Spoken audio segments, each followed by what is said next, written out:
High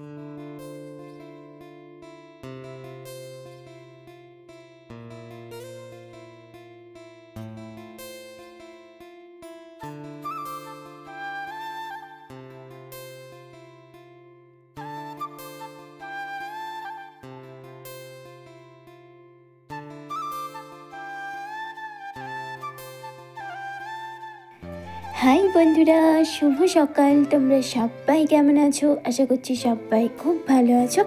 যে যেখান থেকে আমার ভিডিওটা দেখছো তোমরা সকলেই সুস্থ এবং ভালো আছো। আমি সোমা, আমার এই ছোট্ট পরিবারে অনেক স্বাগত আর অনেক ভালোবাসা জানিয়ে আমার আজকের ব্লগটাও কিন্তু শুরু করলাম। আশা করি তোমাদের আজকের ভিডিওটা খুব ভালো লাগবে। তো বন্ধুরা দেখো, আমি কিন্তু সকালের শুরুটা একদম চা দিয়েই বানিয়েছিলাম, কিন্তু কি করব বলো, আর সকাল থেকে আমি ব্লগটা স্টার্ট করতে পারিনি। আমি আগের দিন ব্লগে তোমাদের জানিয়েছিলাম যে সিদ্ধার্থ শরীরটা ভীষণই খারাপ, ওর প্রচণ্ড সর্দি লেগেছে। আর আগের দিন ব্লগে তোমরা যারা যারা দেখেছো তারা অবশ্যই জেনে থাকবে।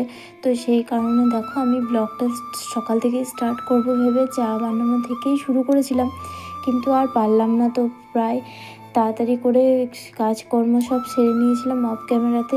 তারপরে ভাতটাও বসিয়ে নিয়েছিলাম। তো তারপরে ভাবলাম যে আজকের ব্লগটা তো স্টার্টই করা হয়নি। তো তারপর দেখো, এই অর্ধেক রান্না হয়ে গিয়েছিল আমার। আজকে যেহেতু রবিবার ছিল, আর রবিবারের ব্লগটাই তোমাদের সাথে আমি শেয়ার করছি। তো দেখো, রান্না অলরেডি হয়ে গেছিলো। আর এই যে দেখো, সকালে একটু মুড়ি খাবারের জন্য বরবটি সেদ্ধ বানিয়েছিলাম। ওটা শুধু মা খেয়েছে, বাবা খায়নি, আমিও খাইনি। আর ভাই তো সকালে মুড়ি খাই না, খুব কম। আর সিদ্ধার্থর বাবা তো কাজে চলে যায়, তো সেই কারণে। তো দেখো, আমার রান্না এখানে আজকের মেনু এটাই হয়েছিল। আর কি বলবো, এই যে দেখো, এটা আমি কি করছি বলো তো, কুমড়ো আলু সয়াবিনের যে তরকারিটা বানিয়েছি। তো ওটা কিন্তু এই আলু আর সয়াবিন দেখে না আমি একটা বাটিতে তুলে রাখছি, কারণ সিদ্ধার্থর পাপা যদি দেখে নেয় যে ওই কুমড়ো দেওয়া আছে তো আর খাবে না। তো সেই কারণে আমি আলাদা করে একটা বাটিতে তুলে রেখেছি। কি বলবো বন্ধুরা, কুমড়োর তরকারি খেতে চায় না তো, আর একসাথে বানিয়েছি বলে যদি না খাই, তো সেই কারণে এরকমভাবে তুলে রেখেছি যাতে করে বুঝতে না পারে। আর কি বলবো বন্ধুরা, দেখো সকাল থেকেই বললাম যে শরীরটা আমারও একটু খারাপ যাচ্ছে। তো আর আজকে কি বলবো বন্ধুরা, একেই তো মুরগির মাংস, তো তোমরা জানোই, প্রত্যেক গৃহিণীই জানো যে মুরগির মাংস কত তাড়াতাড়ি সিদ্ধ হয়ে যায়। তো দেখো, আজকে আমার এত তাড়াতাড়ি যে আমি চিকেনটা কষেই আমি কুকারের মধ্যে ভরে দিয়েছি। কি বলবো, তাড়াহুড়ো করে রান্নাটা করে নিলেই বাঁচি। আর একটু সিদ্ধার্থর সাথে বসতে মনে হচ্ছে ওর সাথে একটু থাকি, ওর শরীরটা খারাপ, সবসময় কাঁদছে। আর ছেলেটাকে না খুব জ্বালাচ্ছে করে আমি বকাঝকাও করেছি। মনটাও আমার একটুকু ভালো নেই যে ছেলেটা কিচ্ছু খাচ্ছে না। কোকোটাও ঠিক মাংসটাকে কোকো বলে। তো আমি বলছি, বাবা কোকো রান্না আজকে হয়েছে, তুমি কি ভাতটা খাবে? বলে কি না, খাবো না। আর একটু একটু করে একবার করে মুখে ভরে দিচ্ছি, তো কী বলো বন্ধুরা, ফু ফু করে ফেলে দিচ্ছে। কি বলবো, তো দেখো কুকারে চিকেনটা রান্না করেছিলাম, তাড়াহুড়োতে কোনো দিন করি না। তো ভাবছিলাম কীরকম হবে। তো দেখো তোমরা, চিকেনটা কিন্তু খুব সুন্দর হয়েছিল, খেতেও ভালো হয়েছিল। আমি ভাবছিলাম হয়তো গলে যাবে না ভেঙে যাবে। আর এই নতুন আলু না, তোমরা অনেকেই ব্লগে বলছো আমার বন্ধুগুলো যে নতুন আলু তোমরা খাচ্ছ। আমি কিন্তু আজকেই নতুন আলু আমাদের এনেছে, আজকেই নতুন আলু দিয়ে মাংসর ঝোল বানিয়েছি। দেখো, এখানে বাবা মাকে খেতে দিয়ে দিয়েছি। সিদ্ধার্থ খেলা করছিল, একটুকু ভাত খায়নি। কি বলবো বন্ধুরা, ওই একটু কোকো রান্না হয়েছে বলে 1-2 গাছ আজকে খেয়েছে। তো মনটা একটু আমার ভালো হলো যে না, ছেলেটা আমার একটু খেয়েছে। আর সবশেষে দেখো, আমি এখানে ভাত নিয়ে বসে পড়েছিলাম। কি বলবো বন্ধুরা, চিকেন দিয়ে ভাত খেতে কার না ভালো লাগে বলো? সব থেকে বড়ো কথা, চিকেন ভালো না লাগলেও এই ঝোলটা দিয়ে কিন্তু ভাত পেরিয়ে যাবে, আমার যেটা মনে হয়। মাংস থেকে আমার বেশি ঝোলটাতে, আলুটাতেই ভাতটা বেরিয়ে যায়। তো বন্ধুরা, অনেকটা সময় কিন্তু পেরিয়ে গেছিলো দেখো। আর এখানে দেখো, সিদ্ধার্থের জন্য একটু বিকেলবেলাতে আমি দুধ বিস্কুট নিয়ে এসেছিলাম। বিকেলবেলা বলবো না ঠিক, দোকানে আমাদের এখনও বেরোয়নি। আর দোকানের সমস্ত কাজ কিন্তু হয়ে গিয়েছিল। আর এই যে চপের মধ্যে বেসনগুলো যেটা থাকে, ওই যে যেগুলো ভাই আর মা ওই ঘরে করছিল, তারই পাখে আমার এখনও কিন্তু বাসন পড়ে রয়েছে অনেক, দোকানের যে বাসনগুলো হয়েছে। তো তারই পক্ষে সিদ্ধার্থ একটু কাঁদছিল। তো ভাবলাম হয়তো ওর খিদে পেয়েছে। তো তোমরা দেখো, এখানে আমি ওকে খাওয়াতে নিয়ে বসেছিলাম। আর ফোনটা না একদম লুকিয়ে দিয়েছিলাম, কারণ ও ক্যামেরা চালু করতে দেখলেই চলে আসছে। খুব দুষ্টু হয়েছে গো। আর দেখো যতবারই মুখে ভরতে যাচ্ছি কত রকম করে মুখটা সরিয়ে দিচ্ছে, দেখতে পাচ্ছ? এই আমার মানে এত খারাপ লাগে না, ছেলে না খেলে কি বলবো বন্ধুরা, আমার সবসময় মনে হয় ছেলেটা জ্বালাচ্ছে, না খেয়ে জ্বালাই না, খুবই রাগ লাগে। আর তুমি পেট ভরে খেয়ে নিয়ে জ্বালাও, আমার এতটা রাগ লাগে না। কিন্তু কী বলবো বলো, ওকেও দোষ দিতে পারি না, ওর তো সর্দি লেগেছে। মনে করো আমাদের বড় মানুষদেরই যদি একটু শরীরটা খারাপ লাগে, আমাদেরই খেতে কিছু ইচ্ছে করে না। তো ওরকম হয়তো ওরও ওরকম করছে, মানে নাক দিয়ে সর্দি ঝরছে, ওর কিছু খেতে ইচ্ছে করছে না।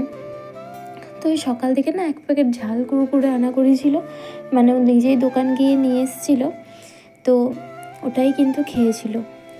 তো বন্ধুরা দেখো একদম এত ঠান্ডা লেগেছে, সন্ধ্যা হয়ে গিয়েছে যে সে বরের জামা পরে সোয়েটার পরে নিয়েছি। কি বলবো বন্ধুরা, এত ঠান্ডা। তো ওটা পরেই কাজ শুরু করে দিয়েছিলাম। দেখো এখানে রুটি বানানোর জন্য চলে এসেছিলাম, সন্ধ্যা হয়ে গেছিলো, সন্ধ্যে বলবো না, প্রায় 7:30 মতন বেজে গিয়েছিলো।